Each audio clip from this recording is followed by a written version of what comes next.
Hey guys, Dan here from Real People Real Estate. I'm here with Joel from Bluefit. So, Joel, just tell us a little bit about yourself first off, and then after that, let's have a discussion about the Aquadome. Yeah, sure. So a bit about me. Been in the industry now for 20 years.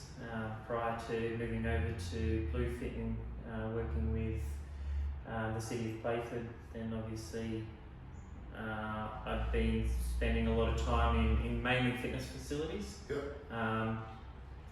Post fitness facilities, I spent a fair bit of time at Fitness Australia, which is the advocacy body for the fitness industry, and then I did a short stint with the World Health Organisation over in Geneva. Okay. So focusing on getting more people physically active more often, and working with minority groups as well in order to be able to open up accessibility to facilities for them as well. So Yeah. that's where I'm at. That's a very good background. From an Aquadome perspective, I guess Bluefit is the management authority for the Aquadome, which is operated and owned by the City of Playford.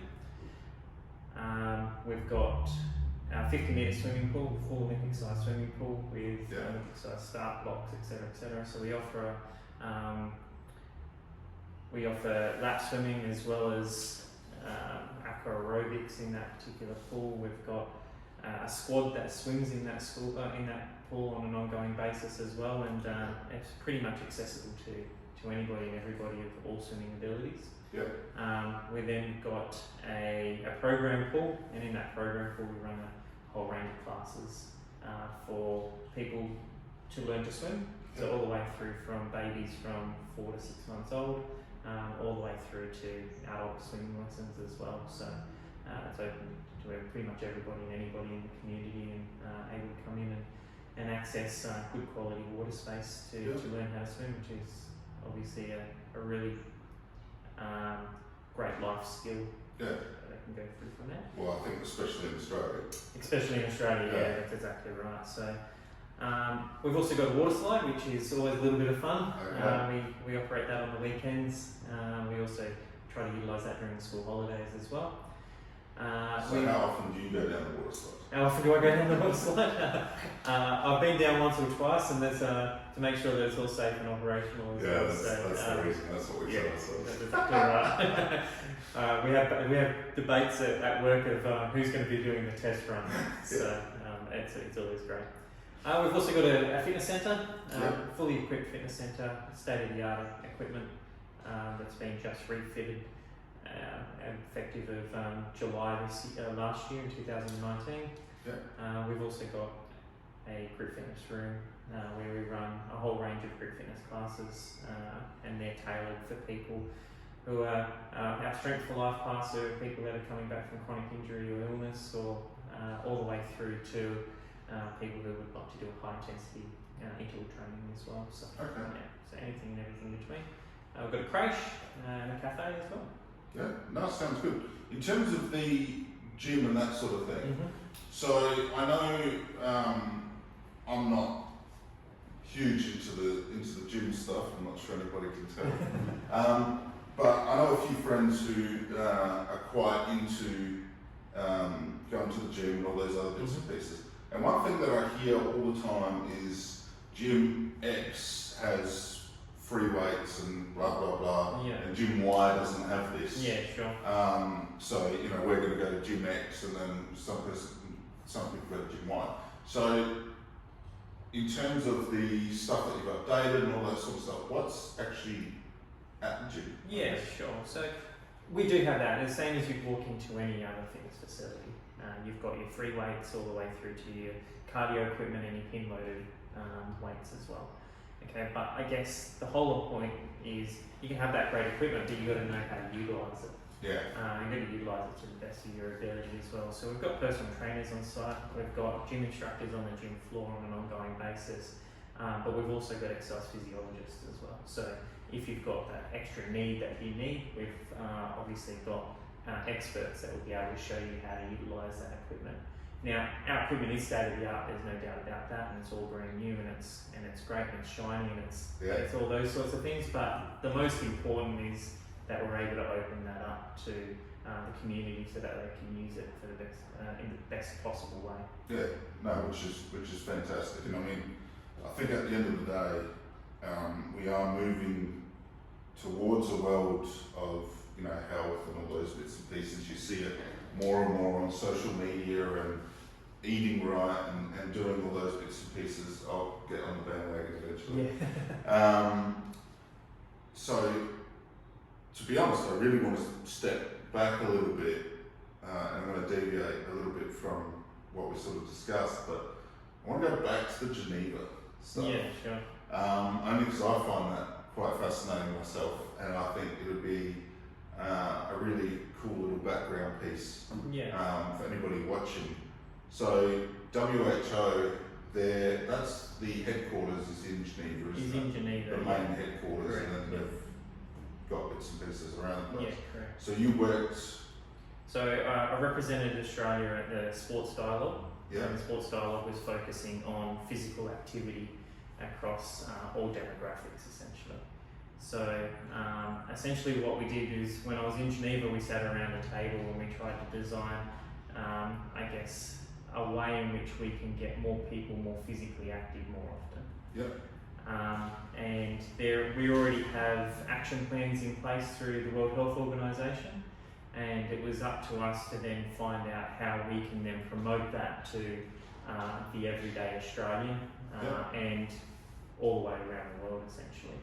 So, but yeah, bringing that back down to Australia, it was a matter of us being able to then drive more participation into physical activity and finding strategies in order to do that. Now, we did some work with the World Health Organization, which worked with Sport Australia, which in turn worked with Fitness Australia, which in turn works with a number of these community facilities with Blue Fit and the Aquadome and the likes of that. So it was time for me to put my money where my mouth is and make the difference, and that's the reason why I've come over to Blue Fit and started to work from that perspective.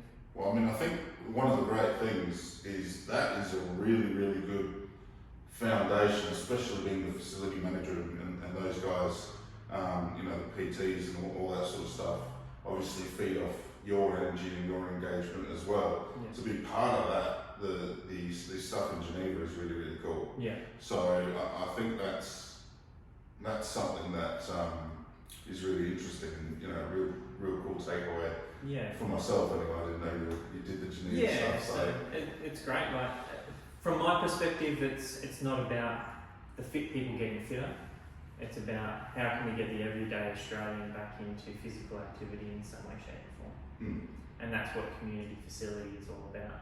Is trying to get as many people more physically active. Good. Now, tell us a little bit about the swimming lesson stuff. So I've got a daughter. Yeah. She's 2.5. She's been doing swimming lessons. Yeah. Since she was 6 months old. That's something that we definitely made sure that we were doing, especially, like I said, being in Australia. I think what person, especially when you live in sort of the capital cities and that sort of thing, you know, who hasn't been at the beach and all those other sorts of big places. So tell us a little bit about the swimming lessons. So they start from 4 months? Yeah, so we have an introductory session, which is a free introductory session to anybody that wants to come in and understand how the aquatics or how learning to swim really works. So that's essentially for any child between 4 and 6 months, where they can get introduced to the water, and then the more formal process takes place from 6 months all the way through until you're in a competent area of swimming, so it doesn't matter what age you are. Yep. We don't discriminate against, I guess, age groups and place you into those sorts of things. It's all about your ability, so you can progress the way in which you feel. I've got a 6-year-old son as well, and we've got a swimming pool at home, and the most important thing for my wife and myself is that we made sure that he could swim, to number one, demonstrate to his cousins and his siblings and all those sorts of things that it is a really important life skill to be able to have. So he does swim lessons at the Aquadome as well, and it's just a matter of him progressing through that particular life skill. I think what you just said earlier in terms of the progression is about skill rather than age. I think that is really important because I think you'll see some of the parents and other bits and pieces that you talk to as a father or mother or whatever may be. You talk about the experiences that your kids have in swimming and all those bits and pieces. I know, speaking to a couple of parents with the swimming schools that their children attend, they're really stuck to that age bracket. So their child might be overperforming, I guess, or underperform, whatever. Everybody's got their own skill set. So but they're in a certain class, and it's sort of either holding them back, I guess, or maybe they need to spend more time in another class. Just because, kids, just like adults, take time to, I guess, adjust to different environments and that sort of thing. Exactly, and people develop at different rates. Right? Yeah, exactly. So it's much like the academic. It's much like any athletic performance. It's much like, I guess, any development stage within life. Kids all develop at different stages, and we've got to make sure that we're not putting pressure on those kids in order to progress just because they're at a particular age rather than a particular skill level. Yeah.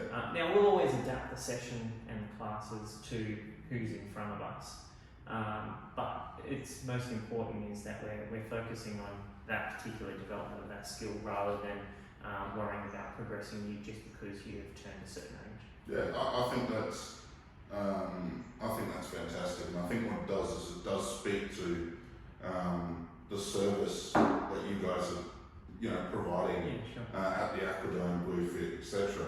I think I remember Ricky, the owner of our business, was telling me a story about the time where because him and his father had gone to the Aquadome on a regular basis. I think one of the girls at the front desk or something saw that Ricky was coming in and said, "Oh, Ricky, just so you know, your dad's already in the water. He's been here for 20 minutes, something like that." The amount of people that your staff would see on a regular basis to pick somebody out of a crowd is, to me, is a fantastic example of service, and that's really cool. I think those small little touches, it might seem small, to the person on the desk, to yourself, and to other people in service industry, but I think those key bits and pieces really do provide a different level, I guess. You get that and you have that warm feeling. Yeah, sure. And I think that's part of that warm welcome, and that really sort of takes home, I guess. Is that something that's been instilled over a few years? Is it? Yeah, I wish I could turn around and say, it's all about training and development and all those sorts of things, but I think it just comes down to us having good people. Yeah. And first and foremost is identifying good people and putting them in positions within the business in which you're going to be able to do that. So it wasn't by design, but it was purely because we've got people that care, and that's essentially the reason why they turn up to work every day, is because they care about the community and they care about the people that are walking in the door. But so it's. I love to turn around and say it was my genius idea about service ethic, but it's purely just around having good quality people around me. No, which is fantastic, and it's really easy to see. Yeah. As soon as you walk in there, it really is quite easy to see. But look, Joel, I think we've pretty much gone through as much as we can, and keep the videos, to a sort of short, sharp, shiny polish, I guess you can say. Is there anything else that you want to add before we wrap up? No, just anybody that wants to come down to the Aquadome is always more than welcome. They can drop in, say hello to us, and it doesn't matter what you want to do, whether or not you want to get in the water, whether or not you want to do a group fitness class, or you just want to hang around for a coffee. One of our staff will be more than happy to be able to help you achieve what you need to achieve. No, awesome, easy. Well guys, I'm Dan here from Real People Real Estate, and that's all from us. Thank you.